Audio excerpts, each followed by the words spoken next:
आजचे जे स्थानिक आमदार आहेत त्यांच्या आशीर्वादाने हे सर्व चालू आहे। जे स्थानिक आमदार आहेत त्यांच्या आशीर्वादाने हे सर्व चालू आहे। 18 वर्षाच्या लहान मुलाचा जीव गेला हे तर माहिती आहे। तुम्हाला सांगितलंय ना की इथल्या कुठल्याही प्रकारच्या ऍक्टिव्हिटी बंद असतात, हे आयुक्तांनी सांगितलं। तुमच्या घरातल्या एखाद्या मुलाचा जीव गेला असता तर तुम्ही हॉटेल चालू ठेवलं असतं।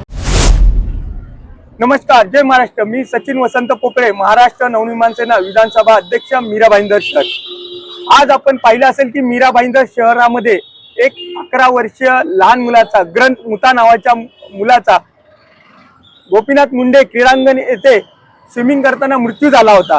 यानंतर नागरिकांमध्ये खूप वातावरण खराब झालं। नागरिकांनी यासाठी नवघर पोलीस स्टेशनला मोठा मोर्चा काढला, तरी देखील या ठेकेदारावर कुठल्याही पद्धतीने कारवाई केली नाही।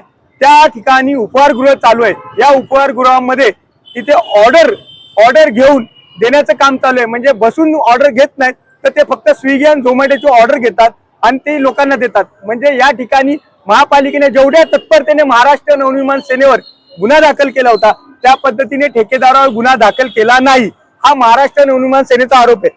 नक्कीच या ठिकाणी कुठल्या तरी वरतून नक्कीच यामध्ये हात आहे।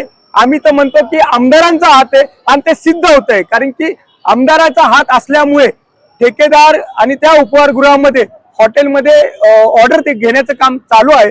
माझा महाराष्ट्र नवनिर्माण सेनेचा हाही आरोप आहे की ज्या आज धक्कादायक खुलासा ठेकेदाराने केलेला आहे की मुलाला मृत्यूला कारण हा मुलगाच आहे। म्हणजे एवढा नालायकपणा केलेला आहे की याच्यामध्ये नक्कीच आमदारांचा हात आहे।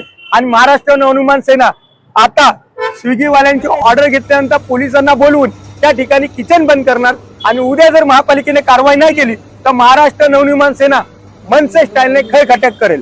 जय हिंद, जय महाराष्ट्र।